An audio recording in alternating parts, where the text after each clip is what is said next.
Sir, Rahul Mamkootathil കേസിന്റെ അതിജീവിതയെ അപമാനിച്ചു എന്ന തരത്തില് ഒരുപാട് വിമർശനങ്ങൾക്കിടയാക്കിയ അല്ലെങ്കിൽ കഴിഞ്ഞ ദിവസം അതിജീവിത വീണ്ടും ഒരു പരാതി കൊടുത്തു ദീപ ജോസഫ് എന്ന് പറയുന്ന നമ്മുടെ സുപ്രീം കോടതി അഭിഭാഷകയ്ക്കെതിരെ.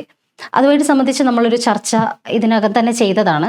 പക്ഷേ ഇതിൽ അഡ്വക്കേറ്റിന്റെ വാദം അല്ലെങ്കിൽ മാധ്യമങ്ങൾ ഇവിടെ അതിജീവിതയുടെ മാന്യതയാണോ അതോ നമ്മുടെ അഭിപ്രായ സ്വാതന്ത്ര്യമാണോ മുന്നിട്ട് നിൽക്കുന്നത് എന്നുള്ളൊരു ചോദ്യത്തിലേക്ക് വരുമ്പോൾ ഉറപ്പായിട്ടും മാമിന്റെ ഒരു അഭിപ്രായം കൂടി കേൾക്കണം. അപ്പോൾ ഈ വിഷയത്തിൽ നമ്മളോടൊപ്പം ചേരുന്നത് പ്രശസ്ത മനുഷ്യാവകാശ പ്രവർത്തകനും ലീഗൽ കൺസൾട്ടന്റുമായിട്ടുള്ള ജയചന്ദ്രൻ രാമചന്ദ്രൻ സാർ ആൻഡ് ഈ കേസിന്റെ പ്രധാന കക്ഷി ഇതായിട്ടുള്ള ദീപ ജോസഫ്, സുപ്രീം കോടതി അഭിഭാഷകയായ ദീപ ജോസഫ്, അഡ്വക്കേറ്റ് ദീപ ജോസഫ്. രണ്ടുപേർക്കും സ്വാഗതം. ഓക്കെ, മാമിനോട് തന്നെ ആദ്യം ചോദിക്കട്ടെ. മാം, ഇവിടെ യഥാർത്ഥത്തിൽ നമ്മൾ പുറത്ത് വന്ന വിഷ്വൽസ് കണ്ടതാണ്. അതിൽ മാധ്യമപ്രവർത്തകരുടെ ഒരു കടന്നുകയറ്റം ഒരു അതിര് വിട്ടിട്ടുള്ളത് തന്നെയായിരുന്നു. പക്ഷെ അതിജീവിത പരാതി കൊടുത്തിരിക്കുന്നത് അവരെ രതിജീവിത എന്ന് പറയുന്ന ഒരു പദപ്രയോഗം ഉപയോഗിച്ചു എന്നുള്ള രീതിയിൽ ജീവിക്കാൻ സമ്മതിക്കുന്നില്ല, മൃതദേഹത്തിനോട് കാണിക്കേണ്ട ഒരു ഇതുപോലും കാണിക്കുന്നില്ല, അത്തരത്തിലുള്ള കുറച്ച് പരാമർശങ്ങളുമായിട്ട് പരാതിയായിട്ട് മുന്നോട്ട് പോയിട്ടുണ്ട്. യഥാർത്ഥത്തിൽ എന്താണ് മാം അവിടെ സംഭവിച്ചത്? ആക്ച്വലി നമ്മളിങ്ങനെ ചോദിക്കുകയാണെങ്കിൽ എനിക്ക് തോന്നുന്നു നമ്മൾ ഇതിന്റെ തുടക്കം മുതലുള്ള കാര്യങ്ങളിലേക്ക് പോകേണ്ടി വരും എന്ന് എനിക്ക് തോന്നുന്നത്. ആക്ച്വലി എനിക്ക് ഈ കുട്ടി ആരാണെന്ന് എനിക്കറിയില്ല. ഞാൻ ഈ കുട്ടിയെ കണ്ടിട്ടില്ല. ഈ കുട്ടിയുടെ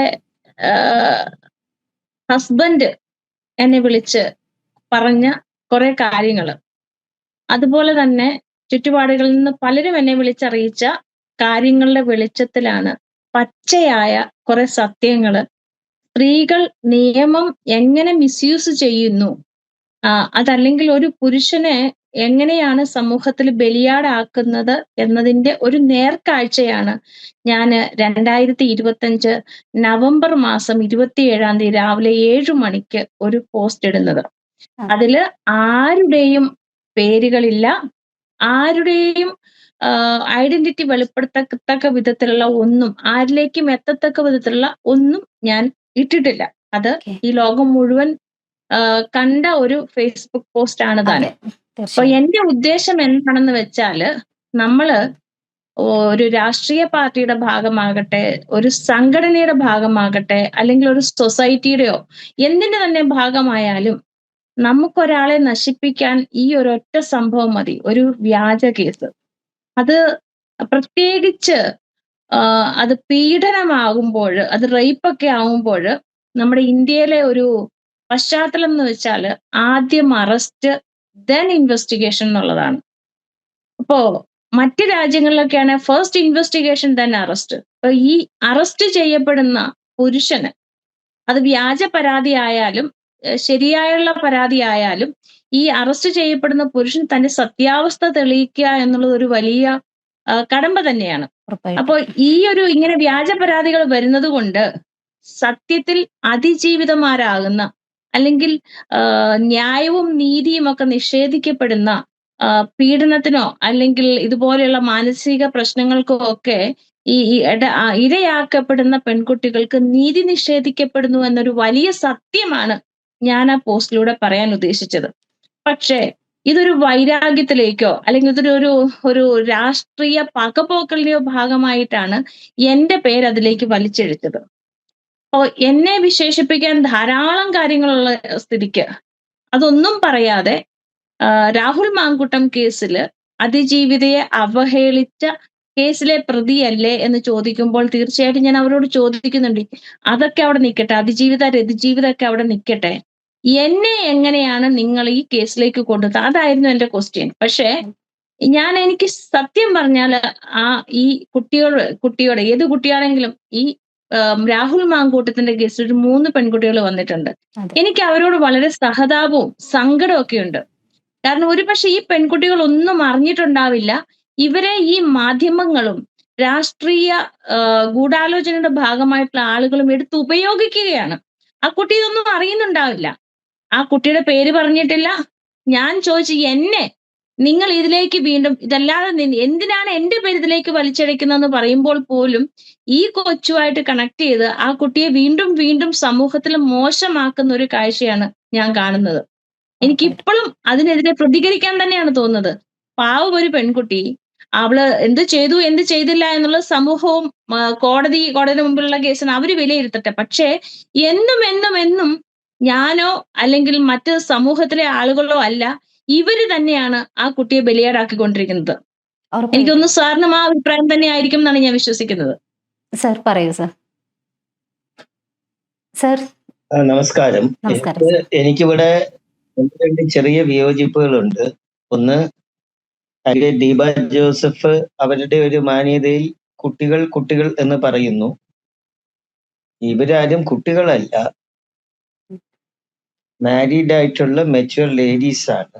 അവർക്കൊക്കെ കാര്യങ്ങളൊക്കെ അഫ്കോഴ്സ് അവരൊക്കെ എൻ്റെ പ്രായത്തിലൊക്കെ വെച്ച് നോക്കി എനിക്ക് അവരെ കുട്ടികളെന്ന് വിളിക്കാവുന്ന പ്രായമുള്ള സ്ത്രീകളായിരിക്കും. പക്ഷെ അവര് സ്ത്രീകളാണ്, അതെ. മെച്യൂർ ആയിട്ടുള്ള സ്ത്രീകളാണ്. കാര്യങ്ങളൊക്കെ മനസ്സിലാക്കാൻ വ്യക്തിയാണ് അവര്. അവർക്ക് രാഹുൽ മാങ്കൂട്ടത്തിനെതിരെ ഉള്ള ഇവര് പറഞ്ഞിരിക്കുന്ന ഒരു സെക്ഷൻ എന്ന് പറയുന്നത് 69 BNS. അതെ 69. 69 BNS ഞാൻ വായിച്ചു കേൾപ്പിച്ചു തരാം. 69 BNS വളരെ വ്യക്തമായിട്ട് പറയുന്നത്, whoever by deceitful means or by making promise to marry to a woman without any intention of fulfilling the same has sexual intercourse with her, such intercourse not amounting to the offense of rape shall be punished with imprisonment of either description for a term which may extend to 10 years and shall also be liable to fine. Deceitful means shall include inducement for or false promise of employment or promotion or marrying by suppressing identity. ഞാൻ പറഞ്ഞത് Okay. വ്യക്തമായോ? വ്യക്തമായി sir, വ്യക്തമായി. അതെ. കൃത്യമായിട്ടും sir. ഇതിനകത്ത് section 69 പറയുന്നത് such sexual intercourse not amounting to the offense of rape എന്നാണ് പറയുന്നത്. അപ്പൊ നമ്മളിവിടെ മനസ്സിലാക്കാനായിട്ട് ഉള്ള കാര്യം, ഇത് ടെക്നിക്കലി ഇത് പറയുമ്പോൾ ഒരു സ്ത്രീയെ മൊളസ്റ്റ് ചെയ്തു എന്നൊക്കെ പറയാം. പക്ഷെ ഇവിടെ ഉണ്ടായിരുന്ന ഈ കേസിൽ ഇൻവോൾവ് ആയിട്ടുള്ള എല്ലാ ലേഡീസും പരാതിക്കാരും അതെ. അവരെ അതിജീവിതം എന്നൊക്കെ വിശേഷിപ്പിക്കുന്നത് കടന്ന കൈയാണ്. അത് കോടതി രാഹുൽ മാങ്കൂട്ടത്തിനെ കൺവിക്ട് ചെയ്താൽ അതിജീവിതകൾ എന്ന് നമുക്ക് പറയാം. അതുവരെ ഇവര് പരാതിക്കാരാണ്, കംപ്ലൈനൻസ് ആണ്. അവര് എല്ലാവരും മാരീഡ് വിമൻ ആണ്. അതെ. അപ്പോൾ ഒരു മാരീഡ് വുമണിന് ഫോൾസ് പ്രോമിസ് ഓഫ് മാരേജ് കൊടുത്ത് വേറെ ഒരു പുരുഷൻ അവരെ പറ്റിച്ചു എന്ന് പറയുന്നത് ഒരു പരിഹാസ്യമാണ് സർ. കാര്യമല്ല. നിരവധി അഡ്വക്കേറ്റ് ദീപ ജോസഫിനെ തന്നെ അറിയായിരിക്കും, നിരവധി ഹൈക്കോടതികളും നിരവധി കേസുകളിൽ സുപ്രീം കോടതിയും ഈ ലോസ് മെന്റ് ടു പ്രൊട്ടക്ട് വിമനെ വെപ്പണൈസ് ചെയ്യുന്നതിനെതിരെ നിശിതമായി ഇതുപോലത്തെ പരാതിക്കാരെ വിമർശിച്ച കേസുകൾ അപ്പോൾ ഈ കേസിലും അതേ ഗതി തന്നെയാണ് ഈ കേസിനും അവസാനം വരാൻ സാധ്യതയുള്ളത്. പിന്നെ we cannot rule out the possibility of the complainants withdrawing. കാരണം ഇവർക്കെതിരെ വ്യാജപരാതി കൊടുത്തതിന് കേസൊക്കെ പിന്നീട് വന്ന ബുദ്ധിമുട്ടാണ്. ഇപ്പം എൽഡോസ് എന്ന് പറഞ്ഞ മുൻ MLA കേസിലെ പരാതിക്കാരി വിത്ഡ്രോ ചെയ്തു. അപ്പോൾ ഈ മാധ്യമങ്ങളുടെ ആ കേസിലെ അതിജീവിത ഇപ്പൊ വ്യാജ പരാതിക്കാരിയായി മാറിക്കഴിഞ്ഞിരിക്കുന്നു. അതുകൊണ്ട് ഈ കേസിലെ അതിജീവിതന്മാര് നാളെ വ്യാജ പരാതിക്കാരായി മാറാൻ സാധ്യതയുണ്ട്. ഇപ്പോൾ അവരെ നമുക്ക് മാന്യമായി വിശേഷിപ്പിക്കാവുന്നത് പരാതിക്കാരെന്നാണ്. നമ്മൾ തമ്മിൽ നടത്തിയ ഒരു അഭിമുഖത്തിന് ശേഷം ഞാൻ അഡ്വക്കേറ്റ് ദീപ ജോസഫിന്റെ ഫേസ്ബുക്ക് പോസ്റ്റ് വായിച്ചു. അവരെ ഇതിനകത്ത് ഇംപ്ലിക്കേറ്റ് ചെയ്യേണ്ട ഒരു കാര്യവും അവരതിനകത്ത് പറഞ്ഞിട്ടില്ല. അവര് ഓഫ്കോഴ്സ് ഒരു ഷാർപ്പ് ക്രിറ്റിസിസം നടത്തിയിട്ടുണ്ട്.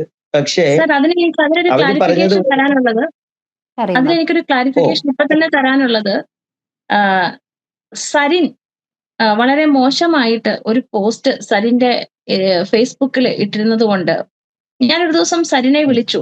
അപ്പൊ സരിനെ വിളിച്ചപ്പോ സരിൻ എന്നോട് പറഞ്ഞ മറുപടി, നിങ്ങൾക്കുള്ളത് ഞങ്ങൾ ഇവിടെ തയ്യാറാക്കിക്കൊണ്ടിരിക്കുകയാണ്. 2 ദിവസത്തിനകം നിങ്ങൾക്കുള്ളത് ഞങ്ങള് ഉറപ്പായിട്ടും തന്നിരിക്കും എന്ന് പറഞ്ഞു. അപ്പൊ ഞാൻ അപ്പളും സരിൻ എനിക്കെതിരെ FIR ഇടാനുള്ള കാര്യമാണ് ചെയ്തുകൊണ്ടിരിക്കുന്നതെന്ന് എനിക്ക് അറിയില്ലായിരുന്നു. അപ്പൊ ഇത് സത്യം പറഞ്ഞാൽ സാറ് പറഞ്ഞതുപോലെ തന്നെ ഇത് പൊളിറ്റിക്കലി ഒരു അജണ്ടയുടെ ഭാഗമായിട്ട് ഒന്ന് നിശബ്ദയാക്കാനും ഈ കേസിനപ്പം സുപ്രീം കോടതി വക്കീലിനെ അറസ്റ്റ് ചെയ്തു എന്നൊക്കെ പറഞ്ഞിട്ടൊരു വാർത്തയാക്കുമ്പം ശബരിമല കേസും മറ്റു കേസുകളും ഒക്കെ അതിലൊന്നും മുങ്ങി താഴുമല്ലോ എന്ന് വിചാരിച്ച് ചെയ്ത കാര്യമാണ്. അപ്പൊ അതിൽ എനിക്ക് പോലീസിനോട് ചോദിക്കാനുള്ളത്, ഒരു FIR ഇടുന്ന സമയത്ത് കൃത്യമായിട്ടൊരു അന്വേഷണം ആ ഫേസ്ബുക്ക് പോസ്റ്റിലൂടെ ഒന്ന് കണ്ണോടിച്ചാൽ അവർക്ക് മനസ്സിലാവുന്നതേ ഉള്ളൂ. അവരെക്കെതിരെ FIR ഇടാനായിട്ടുള്ള ഒരു ഗ്രൗണ്ട്സും ഇല്ല. അവരെ ചാർജ് ചെയ്തിരിക്കുന്ന സെക്ഷൻസ് വെച്ചിട്ട് അഡ്വക്കേറ്റ് ദീപ ജോസഫിനെ അറസ്റ്റ് ചെയ്യാനും പോലീസിന് പറ്റില്ല. എല്ലാ സെക്ഷൻസും 7 വർഷത്തിന് താഴെ ആയതുകൊണ്ട് അവർക്ക് സ്റ്റേഷൻ ബെയിലിന് അർണേഷ് കുമാർ ജഡ്ജ്മെന്റ് അനുസരിച്ച് she's entitled to station bail. അല്ലാതെ അവരെ അറസ്റ്റ് ചെയ്താൽ സുപ്രീം കോടതിയുടെ നിർദ്ദേശത്തിന്റെ ലംഘനമായി. മാത്രമല്ല 7514 എന്ന് പറയുന്ന സെക്ഷൻ ചാർജ് ചെയ്തിരിക്കുന്നത് അഡ്വക്കേറ്റ് ദീപ ജോസഫ് ഒരു സ്ത്രീ ആയതുകൊണ്ട് ആ സെക്ഷൻ നിൽക്കത്തില്ല. ഒരു പുരുഷനെതിരെ മാത്രമേ 7514 ചാർജ് ചെയ്യാനൊക്കെ. ഈ 7514 ആണ് മാധ്യമങ്ങൾ ഒരുപാട് ഹൈപ്പ് ചെയ്ത് കാണിച്ചത്. ആ 7514 ആർക്കെതിരെ ചാർജ് ചെയ്താലും, ഞാൻ രാഹുൽ ഈശ്വറിന്റെ കേസിലും പറഞ്ഞു, അത് സ്റ്റേഷൻ ജാമ്യത്തിന് എൻടൈറ്റിൽഡ് ആണ്. ഇതൊക്കെ നോൺ ബെയിലബിൾ എന്ന് BNS എഴുതി വെച്ചിരിക്കുന്ന 7 വർഷത്തിന് മുകളിൽ ശിക്ഷയല്ലാത്ത എല്ലാ കേസും Arnesh Kumar versus state of Bihar supreme കോടതിയുടെ 2014 ജഡ്ജ്മെന്റോടുകൂടി സ്റ്റേഷൻ ബെയിലബിൾ ആയി, അല്ലെങ്കിൽ ചില എക്സെപ്ഷണൽ സർക്കംസ്റ്റാൻസസിൽ മാത്രമേ അവരെ റിമാൻഡ് ചെയ്യാൻ പറ്റുള്ളൂ. അപ്പോൾ ഇത് ഞാൻ കഴിഞ്ഞ തവണ പറഞ്ഞപ്പോൾ ഈ മാധ്യമങ്ങൾ പറഞ്ഞതനുസരിച്ച് അഡ്വക്കേറ്റ് ദീപ ജോസഫ് സുപ്രീം കോടതിയിൽ ബെയിലിന് പോയി എന്നാണ് ഞാൻ ധരിച്ചിരുന്നത്. അഡ്വക്കേറ്റ് സുപ്രീം കോടതിയിൽ അഡ്വക്കേറ്റ് ദീപ ജോസഫ് ബെയിലിനല്ല പോയത്. അഡ്വക്കേറ്റ് ദീപ ജോസഫ് പോയത് DK ബസു അറസ്റ്റ് ഗൈഡ് ലൈൻസും അർണേഷ് കുമാർ അറസ്റ്റ് ഗൈഡ് ലൈൻസും വിഹാൻ കുമാർ ജഡ്ജ്മെന്റിലെ ഗ്രൗണ്ട്സ് ഓഫ് അറസ്റ്റ് ഫേർണിഷ് ചെയ്യണം എന്നുള്ള ഗൈഡ് ലൈൻസും ഒക്കെ സുപ്രീം കോടതിയുടെ ഗൈഡ് ലൈൻസ് കേരള സ്റ്റേറ്റിൽ വ്യാപകമായി ലംഘിക്കുന്നു എന്ന് വിൽഫുൾ ആയിട്ട് വിത്ത് ഇംപ്യൂണിറ്റി കേരള പോലീസ് ലംഘിച്ചുകൊണ്ടിരിക്കുന്നു. നിരവധി കേസുകൾ എനിക്കറിയാവുന്ന. അപ്പൊ അത് കാരണം ഒരു റിട്ടായിട്ട് അവർ പോയതാണ്. അതിനകത്ത് സുപ്രീം കോടതി കേസിന്റെ പ്രസന്റേഷൻ നടക്കുന്ന സമയത്ത് അങ്ങോട്ടും ഇങ്ങോട്ടും ഒക്കെ എന്തൊക്കെ പറഞ്ഞിട്ടുണ്ടെന്നുള്ളതൊന്നും ഹൈപ്പ് ചെയ്തും എക്സാജറേറ്റ് ചെയ്തൊക്കെ കാണിക്കാം. പക്ഷെ സുപ്രീം കോടതിയുടെ അതിൽ വിധിയുണ്ട്. വിധി ജുറിസ്ഡിക്ഷനുള്ള ഹൈക്കോടതിയിലാണ് ആദ്യം അപ്രോച്ച് ചെയ്യേണ്ടത്. അതുകൊണ്ട് ഡിസ്മിസ് ചെയ്യുന്നു എന്ന് പറഞ്ഞ സുപ്രീം കോടതി court felt compel to clarify that they are not going into the merits of the case. അത് എന്തുകൊണ്ട്, why was the court constrained to clarify? Because the media was hyping some alleged observations made by the bench. അങ്ങനെ പറഞ്ഞു Deepa Joseph ഇങ്ങനെ ചെയ്തു അങ്ങനെ ചെയ്തു എന്ന് media hype ചെയ്യണം. പക്ഷെ ഇതിനെക്കുറിച്ച് മീഡിയ വളരെ കൺവീനിയന്റ്ലി സൈലന്റ് ആയി.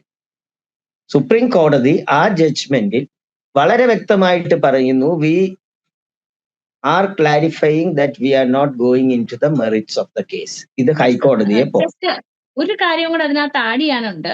ഈ മീഡിയ ഇത്രയും അഗ്രസീവ് ആയിട്ട് എന്നോട് പെരുമാറുന്നതിന് ഒരു കാരണം എനിക്ക് തോന്നുന്നു, അതിന്റെ രണ്ടാമത്തെ പ്രെയർ മീഡിയയ്ക്ക് ഒരു ഗൈഡ് ലൈനും ഒരു കൺട്രോളും വേണം എന്നുള്ളതായിരുന്നു എന്റെ രണ്ടാമത്തെ പ്രെയർ. ഉറപ്പായിട്ടും, തീർച്ചയായിട്ടും.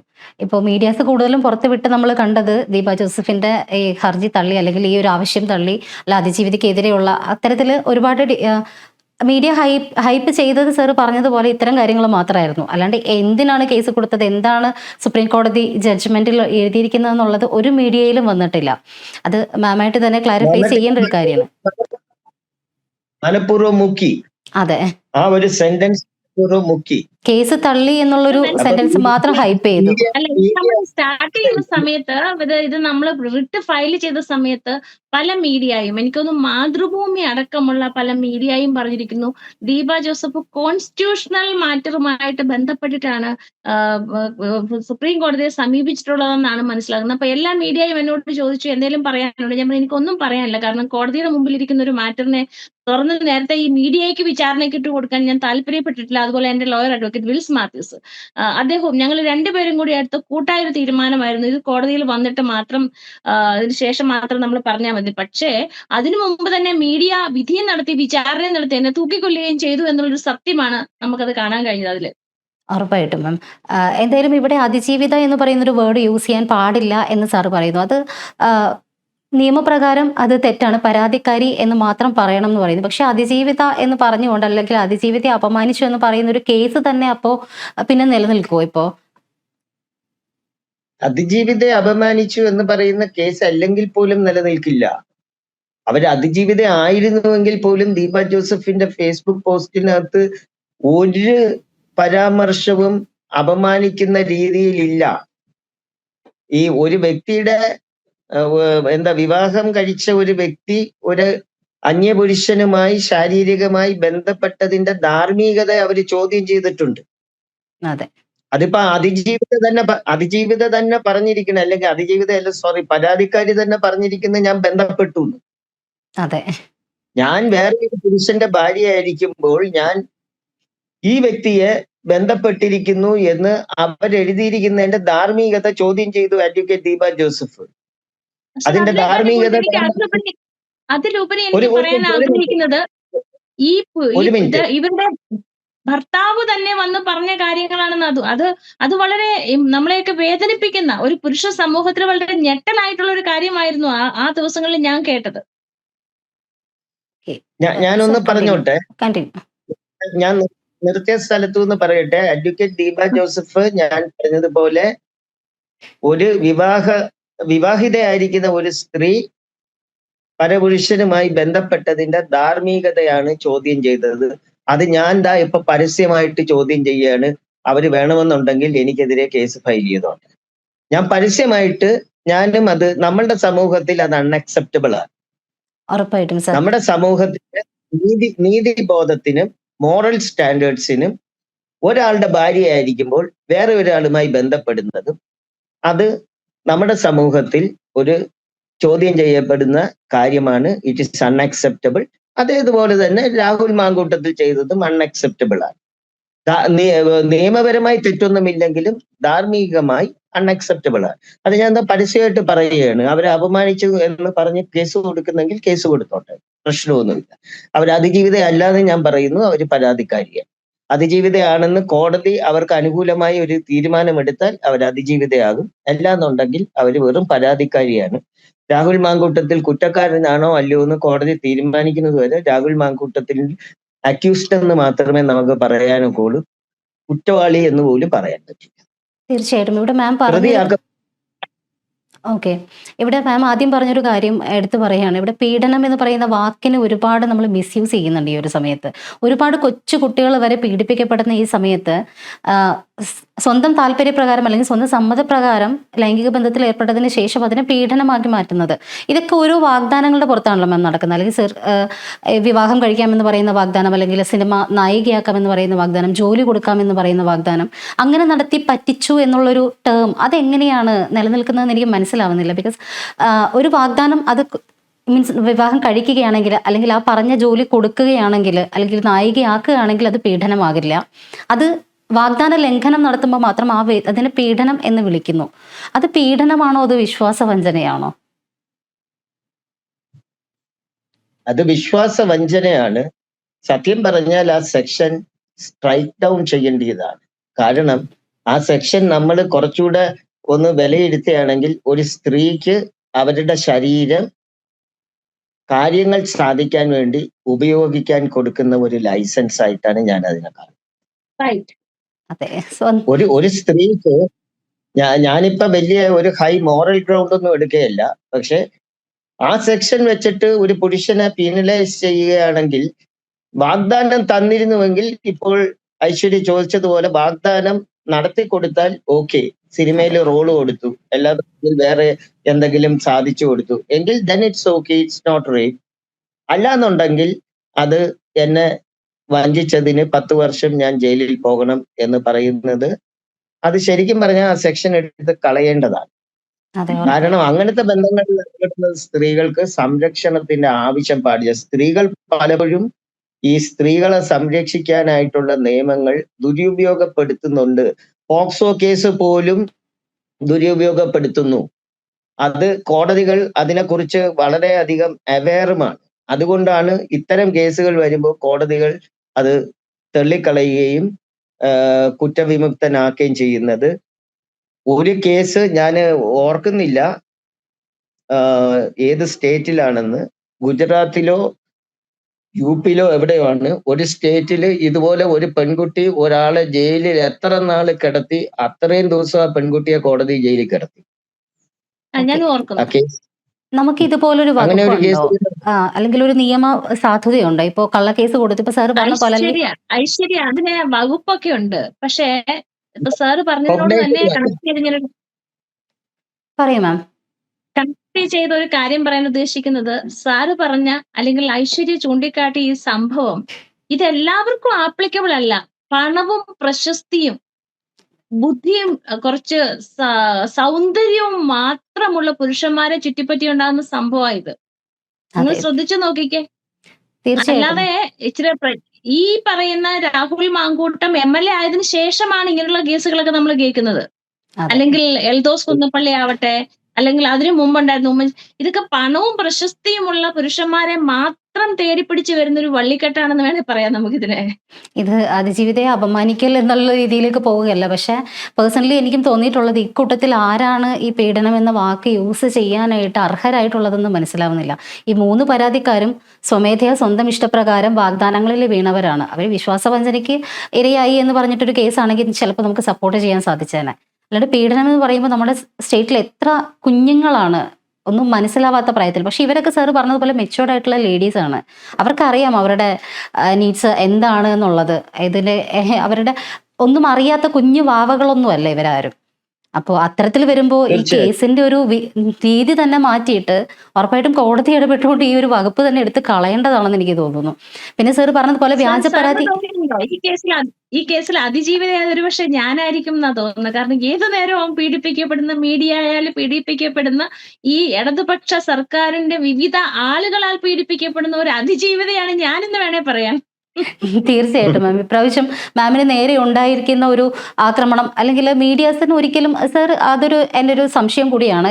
ഞാൻ കഴിഞ്ഞ തവണ ചോദിച്ചിരുന്നു, ഇത്തരത്തിൽ മീഡിയാസിനെ ഞങ്ങളോട് മറുപടി പറഞ്ഞേ പറ്റൂ എന്ന് വാദിക്കാനായിട്ട്, അല്ലെങ്കിൽ അത്തരത്തിലൊരു ശാഠ്യം പിടിക്കാനുള്ള എന്തെങ്കിലും ഒരു റൈറ്റ് ഉണ്ടോ? ഇപ്പൊ മാം പറയുന്നുണ്ട് റിപ്പോർട്ടർ ചാനലിനോടും കൈരളിയോടും എനിക്ക് സംസാരിക്കാൻ താല്പര്യമില്ല. അപ്പോൾ കൈരളിയിലെ മാധ്യമപ്രവർത്തകരാണെന്ന് തോന്നുന്നു. നിങ്ങൾ ഞങ്ങളോട് സംസാരിച്ചില്ലെങ്കിൽ പിന്നെ ആരോടാണ് സംസാരിക്കാൻ പോകുന്നത്? അല്ലെങ്കിൽ ഞങ്ങളോട് സംസാരിച്ചേ പറ്റൂ എന്നവർ ശഠിക്കുന്നുണ്ട്. അപ്പൊ മാധ്യമങ്ങളുടെ ഒരു അതിർവരമ്പ് എവിടെ വരെയാണുള്ളത്? അവരോട് പറഞ്ഞേ പറ്റൂ എന്നുള്ളൊരു കാര്യമുണ്ടോ അവിടെ? പറഞ്ഞേ പറ്റൂ എന്ന് മാധ്യമങ്ങൾക്ക് നിർബന്ധം പിടിക്കാനൊന്നും ഒക്കില്ല. ഒരു വ്യക്തിയുടെ പേഴ്സണൽ സ്പേസിലേക്ക് കടന്നു കയറുന്നതിന് ലിമിറ്റ്സ് ഉണ്ട്. അവിടെ ഇവരെ തടഞ്ഞു വെക്കുന്നതായിട്ടാണ് ഞാൻ കാണുന്നത്. ഉറപ്പായിട്ടും. പക്ഷെ ആ പറയൂ സർ. വിഷ്വൽസിൽ തടഞ്ഞു വെക്കുകയാണ്. അവരുടെ ഫ്രീ മൂവ്മെന്റിനെ അവിടെ തടയുകയാണ്. ഉറപ്പായിട്ടും. ഫ്രീ മൂവ്മെന്റിനെ റോങ്ഫുൾ റെസ്ട്രെയിന്റ് ആകുകയാണ്. അതൊരു BNS ഒഫൻസ് ആണ് 126. പിന്നെ നിത്യേന കൈരളി ഇവരെ പിന്തുടർന്നോ അല്ലെങ്കിൽ വേറൊരു ചാനലിലോ പിന്തുടർന്ന് ഇങ്ങനെ ചോദ്യം ചെയ്ത് ശല്യപ്പെടുത്തിക്കൊണ്ടിരിക്കുക എന്ന് പറയുന്നത് പുരുഷന്മാരാണ് ചെയ്യുന്നതെങ്കിൽ അത് സ്റ്റോക്കിങ്ങും കൂടെ ആകും. BNS 78 വരെ. അതെല്ലാം ക്രിമിനൽ ഒഫൻസുകളാണ്. മാധ്യമങ്ങൾ അത് മനസ്സിലാക്കേണ്ട കാര്യമാണ്. അതേസമയം കേരള ഹൗസ് പോലത്തെ ഒരു പബ്ലിക് സ്പേസിൽ അഡ്വക്കേറ്റ് ദീപ ജോസഫിന് റിക്വസ്റ്റ് ചെയ്യാനേ ഒക്കുള്ളൂ എന്റെ വീഡിയോ എടുക്കരുത്. നിയമപരമായിട്ട് നമ്മൾ ആരെങ്കിലും പോയാൽ ആർക്ക് വേണോ അവിടെ വീഡിയോ ഒക്കെ എടുക്കാം. അതൊരു പ്രൈവറ്റ് സ്പേസ് അല്ല. പക്ഷെ അവരെ പിന്തുടർന്ന് അവരുടെ അടുത്ത് ചോദ്യങ്ങൾ ചോദിച്ച് അവരെ ശല്യപ്പെടുത്തിയാൽ അത് തീർച്ചയായിട്ടും അവരെ പ്രൊവോക്ക് കൂടെ ചെയ്യുകയാണ്. വേറെ സെക്ഷൻസും ഉണ്ട് അതിനകത്ത്. അപ്പൊ അത് ഒരിക്കലും അക്സെപ്റ്റബിൾ ആയിട്ടുള്ള കാര്യമല്ല. പിന്നെ നേരത്തെ ചോദിച്ചതിന് ഇത്തരം വ്യാജ പരാതിക്കാർക്കെതിരെ നിയമത്തിൽ കർശനമായിട്ടുള്ള പ്രൊവിഷൻസ് ഉണ്ട്. പക്ഷെ അതെല്ലാം നോൺ കൊഗ്നൈസബിൾ ഒഫൻസുകളാണ്. അത് ഓക്കെ കൊഗ്നൈസബിൾ ആക്കേണ്ടതാണ്. പ്രധാനമന്ത്രിക്ക് ഞാൻ തന്നെ ഒരു സംഘടനയ്ക്ക് ഡ്രാഫ്റ്റ് ചെയ്ത് ഞാൻ കൊടുത്ത ഒരു നിവേദനവും ഉണ്ട് പ്രധാനമന്ത്രിയുടെ മുമ്പിൽ. കാരണം ഇതൊന്നും പോലീസിന് സ്വമേധ എടുക്കാറില്ല, കോടതി പറഞ്ഞു. ഇതെല്ലാം നോൺ കൊഗ്നൈസബിൾ ഒഫൻസസ് ആയിട്ടാണ് ഇപ്പോൾ ഉള്ളത്. അത് കൊഗ്നൈസബിൾ ഒഫൻസ് ആക്കണമെന്ന് ഞാൻ തന്നെ ഡ്രാഫ്റ്റ് ചെയ്ത് കൊടുത്ത ഒരു മെമ്മറാൻഡം ഒരു സംഘടന പ്രൈം മിനിസ്റ്റർക്ക് കൊടുത്തിട്ടുണ്ട്.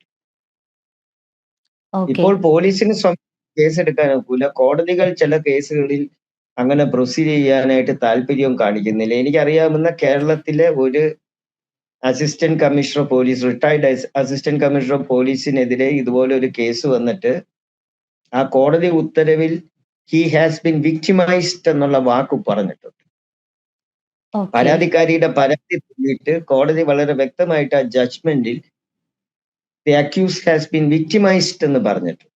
എന്നിട്ട് പോലും അദ്ദേഹം കോടതിയെ സമീപിച്ചിട്ടുണ്ട് ഈ പരാതിക്കാരി, വ്യാജ പരാതിക്കാരിക്കെതിരെ നടപടി എടുക്കണമെന്ന്. പക്ഷെ കോടതി അത് എന്തുകൊണ്ടോ എന്റർടൈൻ ചെയ്യുന്നില്ല. ഓക്കെ ഇപ്പോൾ നിയമപരമായിട്ട് നമ്മൾക്ക് വകുപ്പുണ്ട് എന്ന് പറയുമ്പോൾ ഇങ്ങനെ വ്യാജ പരാതി കൊടുത്തു കഴിഞ്ഞാൽ ഏത് വകുപ്പാണ് നമുക്ക് ഇതിൽ അഫക്ട് ചെയ്യുക? വ്യാജ നിയമ പരാതിക്കാർക്കെതിരെ വ്യാജ പരാതിക്കാർക്കെതിരെ KP ആക്ടിൽ 117D ഉണ്ട്. 117B. പോലീസ് ഓഫീസറുടെ അടുത്ത് അത് കോഗ്നൈസബിൾ ഒഫൻസ് ആണ്. ഓക്കെ പോലീസിന് ആ വകുപ്പ് ചാർത്തി പോലീസ് പല കേസുകളും എടുത്തിട്ടുണ്ട് 117D. പക്ഷെ അതിന്റെ കൂടെ തന്നെ പോലീസിന് നോൺ കോഗ്നൈസബിൾ ആയിട്ടുള്ള 227ഉം 228ഉം ആഡ് ചെയ്യാം BNS. ഓക്കെ തീർച്ചയായിട്ടും. മാമിനോട് മറ്റൊരു കാര്യം ചോദിച്ചോട്ടെ. അന്നത്തെ ദിവസം അവിടെ നടന്നത്, ഇപ്പൊ പരാതിക്കാരി വീണ്ടും പറയുന്നത് അവര് ജീവിക്കാൻ സമ്മതിക്കുന്നില്ല എന്ന് പറഞ്ഞിട്ടാണ് വീണ്ടും ഒരു പരാതി കൊടുത്തിരിക്കുന്നത്. മാത്രമല്ല അന്നത്തെ ദിവസം മാം ഈ പറയുന്നത് പോലെ മാധ്യമപ്രവർത്തകരുടെ നേരെ കയ്യേറ്റ ശ്രമം നടത്തി എന്ന രീതിയിലും KUWJ മുന്നോട്ട് പോകുന്നുണ്ട്. ശരിക്കും ആ വിഷ്വൽ കണ്ട എനിക്കുൾപ്പെടെ, ബാക്കിയുള്ളവരുടെ കാര്യം അറിയില്ല, എനിക്ക് എന്തായാലും പേഴ്സണലി തോന്നിയത് കൃത്യമായിട്ടും ഒരു ലേഡി എന്നുള്ളൊരു ഇത് പോലും തരാതെ, പരിഗണന പോലും തരാതെ ഒരാളെ വളഞ്ഞിട്ട് ആക്രമിക്കുന്നത് പോലെയാണ് തോന്നിയത്. മാധ്യമപ്രവർത്തകരുടെ ഇടയിൽ നിന്നുകൊണ്ട് അവർ ചെയ്ത ഒരു കാര്യത്തിനെ സപ്പോർട്ട് ചെയ്യാൻ എൻ്റെ രീതിയിൽ എനിക്ക് പറ്റുന്നില്ല. അന്നത്തെ ദിവസം കണ്ടത് ഒരു സ്ത്രീ എന്ന പരിഗണന, സ്ത്രീ അല്ല ഏത് പരിഗണനയാണെങ്കിലും ഒരു മനുഷ്യനെ വളഞ്ഞിട്ട് ആക്രമിക്കുകയാണ് അന്നത്തെ ദിവസം ചെയ്തത്. പക്ഷെ മൈക്ക് പിടിച്ചു വാങ്ങാൻ ശ്രമിച്ചു, അത്തരത്തിലൊക്കെയാണ് വാർത്തകൾ പുറത്തു വരുന്നത്. ശരിക്കും അവിടെ എന്താണ് സംഭവിച്ചത്?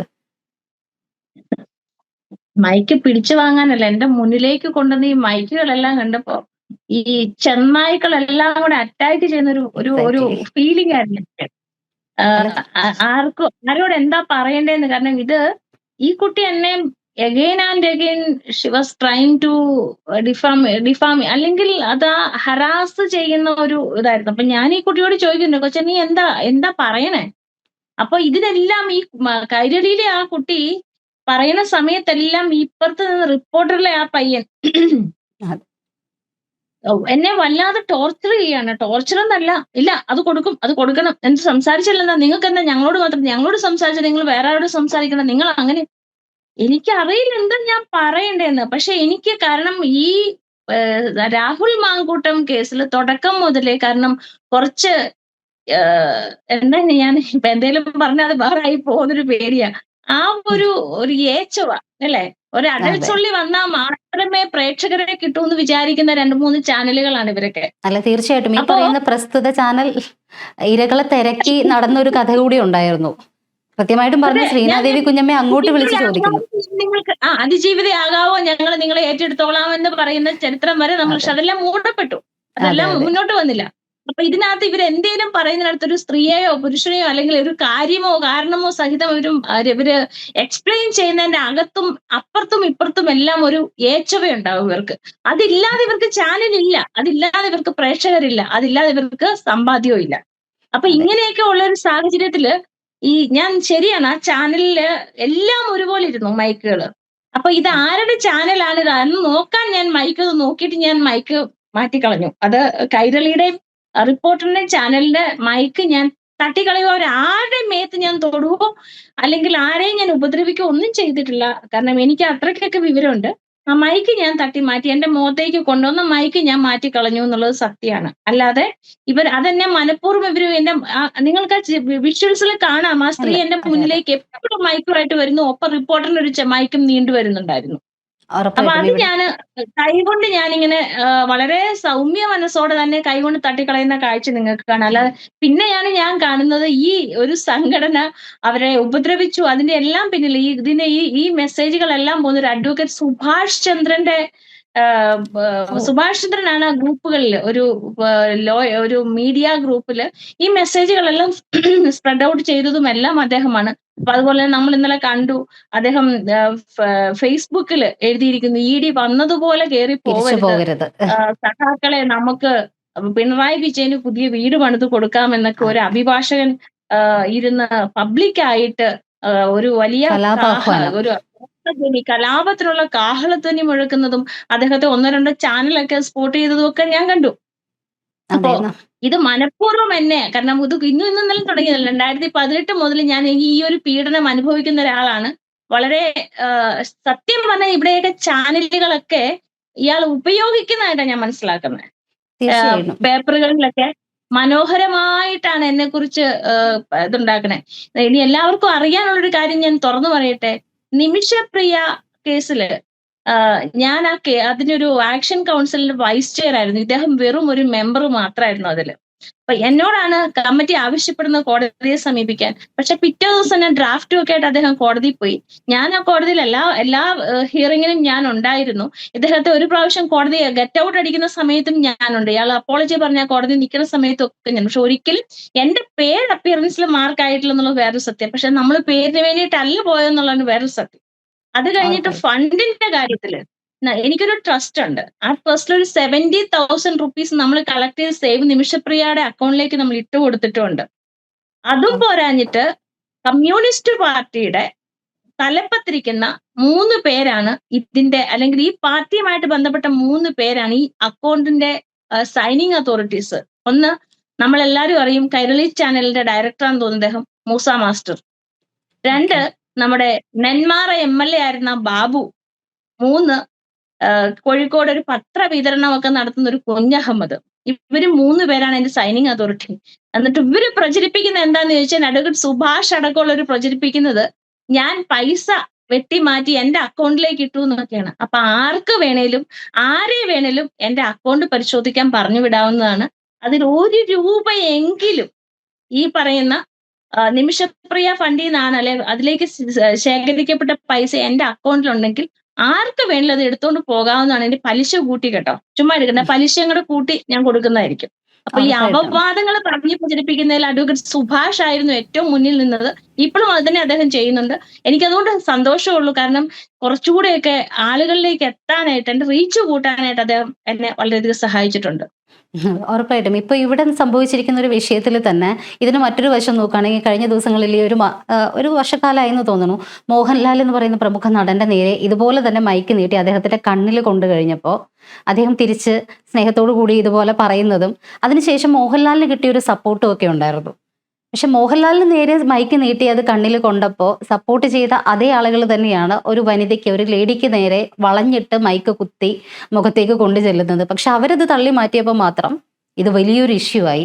മോഹൻലാൽ അത് സ്നേഹപുരസ്സരം തള്ളി എന്നുള്ളൊരു ഹെഡ്ലൈൻ വാർത്തയുമായി. അപ്പോൾ മാധ്യമങ്ങൾക്ക് ഇത് എങ്ങനെ വേണമെങ്കിലും ഒരു വാർത്തയെ രണ്ടാക്കി മാറ്റാം. അവിടെ മോഹൻലാൽ ആയിരുന്നപ്പോൾ ആഹായായിരുന്നു, ഇവിടെ ദീപ ജോസഫ് വന്നപ്പോൾ ഓഹോയാണെന്നുള്ളൊരു രീതിയിലേക്ക് കാര്യങ്ങൾ മാറി. ഇത് കൃത്യമായിട്ടും ഇത് രാഷ്ട്രീയ പ്രേരിതം എന്നുള്ളതിനപ്പുറത്തേക്ക് മാധ്യമങ്ങളുടെ ഒരു കടന്നുകയറ്റം ശരിക്കും ഒരു കടിഞ്ഞാണിടേണ്ട അവസ്ഥ കഴിഞ്ഞു എന്ന് തോന്നുന്നു. ഞാൻ ഉൾപ്പെടെയുള്ള ആളുകൾ പോലെ സുപ്രീം കോടതിയെ ഞാൻ സമീപിച്ചത് ഈ 2 കാര്യങ്ങൾക്കായിരുന്നു. ഈ 2 കാര്യങ്ങൾക്ക് വേണ്ടിയായിരുന്നു ഞാൻ സുപ്രീം കോടതിയെ സമീപിച്ചത്. പക്ഷെ അത് മാധ്യമങ്ങൾ റിപ്പോർട്ട് ചെയ്തപ്പോൾ വേറെയാണ് പുറത്തു വന്നത്. സത്യം എന്നും അല്ലെ, സത്യം ചെരിപ്പിട്ട് അല്ല അങ്ങനെയല്ലേ, സത്യം ചെരിപ്പിടുമ്പോഴത്തേനും കള്ളം ലോകം ചുറ്റി വരുമെന്ന്. അത് തന്നെ. അതെ, ഈ പ്രസ്തുത ചാനൽ തന്നെ കഴിഞ്ഞ ദിവസം മറ്റ് വ്യാജ വാർത്തകളിൽ പ്രശസ്തമാണ് ഈ ചാനല്. ഇപ്പോൾ കൈരളിയാണ് എന്നുണ്ടെങ്കിൽ കൃത്യമായിട്ടും അവർക്കൊരു രാഷ്ട്രീയ അജണ്ടയുണ്ട്. ഇപ്പൊ ജനൻ TV ആണെങ്കിലും അവർക്കൊരു രാഷ്ട്രീയ അജണ്ടയുണ്ട്. പക്ഷെ റിപ്പോർട്ടർ നിഷ്പക്ഷം എന്ന് പറയുന്ന ആളുകളാണ്. പക്ഷെ അവരുടെ നിഷ്പക്ഷത ഏത് പക്ഷത്താണെന്ന് നമ്മൾ കാണുന്നുണ്ട്. കഴിഞ്ഞ ദിവസവും കെ രമ എന്ന് പക്ഷെ പറയുന്ന അവർക്ക് എക്സ്പ്രഷനുടെ അർത്ഥം അറിയത്തില്ലാഞ്ഞിട്ടായിരിക്കും ഐശ്വര്യ. അവര് സത്യമായിട്ടും നമ്മളെ അവരുടെ പഠിച്ചിട്ട് കാര്യമില്ല. അവർക്ക് അവരുടെ നിഘണ്ടു വേറെ ആയിരിക്കും. നമുക്കറിയാത്ത ഒരു പുതിയ നിഘണ്ടു അവർ ഒരുപക്ഷെ ഉണ്ടാക്കിയിട്ടുണ്ടാവാം. കഴിഞ്ഞ ദിവസം കെ രമ MLA-ക്കെതിരെയും അവര് TP ചന്ദ്രശേഖരൻ, കെ രമ ഇതിനെ ആലോചിച്ചിട്ട് പോലും ഇല്ലാത്തൊരു കാര്യം ആഭ്യന്തരമന്ത്രിക്ക് പരാതി കൊടുത്തു എന്ന് പറഞ്ഞിട്ട് റിപ്പോർട്ട് ചെയ്തു. അത് അവര് കൃത്യമായിട്ട് നിഷേധിച്ചുകൊണ്ട് രംഗത്ത് വന്നിട്ടും വ്യാജ പരാതിക്കെതിരെ പരാതി കൊടുക്കാനായിട്ട്, അല്ലെങ്കിൽ വ്യാജ വാർത്ത റിപ്പോർട്ട് ചെയ്തതിനെതിരെ ഒരു പരാതി കൊടുക്കാൻ MLA പോലും തയ്യാറായിട്ടില്ല. പക്ഷെ ആ സ്ഥാനത്താണ് അഡ്വക്കേറ്റ് ദീപ ജോസഫ് ഇത്രയും ധൈര്യം സമേതം മുന്നോട്ട് വന്നിരിക്കുന്നത്. ഇത് എല്ലാവർക്കും ഒരു മാതൃകയാവേണ്ട കാര്യം തന്നെയാണ്. ഇത്തരം വ്യാജ വാർത്തകൾ പബ്ലിഷ് ചെയ്യുന്നതിന് എതിരെ ഒരു പരാതി അല്ലെങ്കിൽ റിട്ടുമായിട്ട് മുന്നോട്ട് പോകേണ്ടത് തന്നെയാണ്. അതിന് കൃത്യമായിട്ടും ജയചന്ദ്രൻ സാറിനെ പോലെയുള്ള ആളുകളുടെ ഹെൽപ്പ് കൂടി നമുക്ക് ആവശ്യമാണ് അതിൽ. ഉറപ്പായിട്ടും. പക്ഷെ ഈ ഒരു കാര്യത്തിൽ എനിക്ക് തോന്നുന്നു ഞാൻ എന്റെ ഒരു വിയോജിപ്പ് കൈരളിയോടും ന്യൂസ് 24നോടും അതുപോലെ തന്നെ ഈ റിപ്പോർട്ടർ ചാനലിനോടും ഞാൻ എന്റെ ഒരു വിയോജിപ്പ് പ്രകടിപ്പിച്ച സമയത്തിന് ലോകത്തിന്റെ നാനാഭാഗങ്ങളിൽ നിന്നാണ് അവരെല്ലാവരും എനിക്ക് അഭിനന്ദനങ്ങളും ആശംസകളും നേർന്നുകൊണ്ട് അറിയിച്ചിരിക്കുന്നത്. തീർച്ചയായിട്ടും അതൊരു വലിയൊരു ഉത്തേജനവും എനിക്കൊരു പ്രോത്സാഹനവും ഒക്കെ ആയിരുന്നു കേട്ടോ. ഞാൻ ഒരു വല്ലാത്തൊരവസ്ഥയിലായിരിക്കുന്ന സമയത്താണ്. കാരണം ഞാൻ പ്രതികരിച്ചിട്ടും ഒരു സത്യത്തിന് കൂട്ടു നിന്നിട്ടും ഞാൻ ശിക്ഷിക്കപ്പെടുന്നു എന്നൊരു തോന്നൽ എനിക്കുണ്ടായ സമയത്താണ് ഈ ഇത്രയും നാടിന്റെ ലോകത്തിന്റെ വിവിധ ഭാഗങ്ങളിൽ നിന്നുള്ള ഈ പ്രസ്തുത ചാനലിനോടുള്ള അവരുടെ വിയോജിപ്പും എന്നോടുള്ള അവരുടെ ആ ഒരു അഭിപ്രായവും എന്താ പറയാ ഒരു ഐക്യദാർഢ്യവും ഒക്കെ അവരെന്നോട് പ്രകടമാക്കിയത്. ഉറപ്പായിട്ടും ഇവിടെ പല വ്യാജ വാർത്തകളുടെയും ഇപ്പൊ ശ്രീനാദേവി കുഞ്ഞമ്മ പോലും പറഞ്ഞപ്പോ ഇന്ന ചാനൽ എന്ന് എടുത്ത് പറഞ്ഞിട്ടുണ്ടായിരുന്നില്ല. പക്ഷെ ഈ പ്രസ്തുത ചാനൽ വ്യാജ വാർത്ത എന്ന് പറഞ്ഞുകൊണ്ടൊരു ന്യൂസ് വരുമ്പോ തന്നെ ഏത് ചാനലാണെന്ന് മലയാളികൾക്ക് മനസ്സിലായി തുടങ്ങി. പേര് പരാമർശിക്കേണ്ട ആവശ്യം പോലുമില്ല. കൃത്യമായിട്ടും ഇന്ന ചാനലാണ് എന്ന് പറയുന്ന രീതിയിലേക്ക് അവർ അധപ്പതിച്ചു കഴിഞ്ഞു. അപ്പോൾ അതിലും വലിയൊരു തിരിച്ചടി മാധ്യമരംഗത്ത് അവർക്ക് കിട്ടാനുണ്ടെന്ന് എനിക്ക് തോന്നുന്നില്ല. അവര് പക്ഷെ ഇതൊരു റീച്ചിന് വേണ്ടിയിട്ട് ചെയ്തതാണെങ്കിലും അവര് തന്നെ കുത്തിയ കുഴിയിൽ അവര് തന്നെ വീണു എന്ന് വേണം പറയാൻ. എന്തായാലും അതിജീവിത വീണ്ടും പരാതി കൊടുത്തിട്ടുണ്ട്. അതിജീവിത എന്ന് ഞാൻ പറയുമ്പോൾ സാറിനൊന്നും തോന്നരുത്. നമ്മളിപ്പോ കൂടുതലും പുറത്ത് വന്നുകൊണ്ടിരിക്കുന്നത് അത് അതിജീവിത എന്നുള്ളതായതുകൊണ്ട് ആളുകൾക്ക് മനസ്സിലാവാനാണ് അതിജീവിത എന്ന് പറയുന്ന വേർഡ് ഞാൻ വീണ്ടും യൂസ് ചെയ്യുന്നത്. പരാതിക്കാരി എന്ന് പറയണം. ഉറപ്പായിട്ടും കുറച്ചുനാൾ കോടതിയും മെൻഷൻ ചെയ്തിട്ടുണ്ടല്ലോ. ഹൈക്കോടതിയും സുപ്രീം കോടതിയും മെൻഷൻ ചെയ്തത് അത് തന്നെയാണ്. ഈ പേര് കംപ്ലൈനന്റ് എന്ന പേര് തന്നെയാണ് ഹൈക്കോടതിയും സുപ്രീം കോടതിയും ഈ കാര്യത്തിൽ എടുത്തിട്ടുള്ള നിലപാട്. എനിക്ക് തോന്നുന്നു നമുക്കും അത് തന്നെ ഫോളോ ചെയ്യാം. ഈ പരാതിക്കാരിയായ ഒരു കാരണവശാലും ഞാൻ ഒന്നും പറയാൻ തയ്യാറല്ല. കാരണം തെറ്റുകൾ ആർക്കും പറ്റാം. അപ്പൊ അതുകൊണ്ട് കോടതിയുടെ കീഴിലായിരിക്കുന്ന ഒരു കേസിൽ കോടതി നിശ്ചയിക്കട്ടെ ആരാണ് അതിജീവിത, അല്ലെങ്കിൽ ആരാണ് പരാതിക്കാരി, ആരാണ് കുറ്റക്കാരി അല്ലെങ്കിൽ കുറ്റക്കാരനൊക്കെ കോടതി വിധിക്കട്ടെ. അതിന് മീഡിയ അതിന് മുന്നോട്ട് പോവാതെ അത് കോടതിക്ക് അത് നമുക്ക് വിട്ടുകൊടുക്കാം. ആ ഒരു സാവകാശം നമുക്ക് കാത്തിരിക്കാം.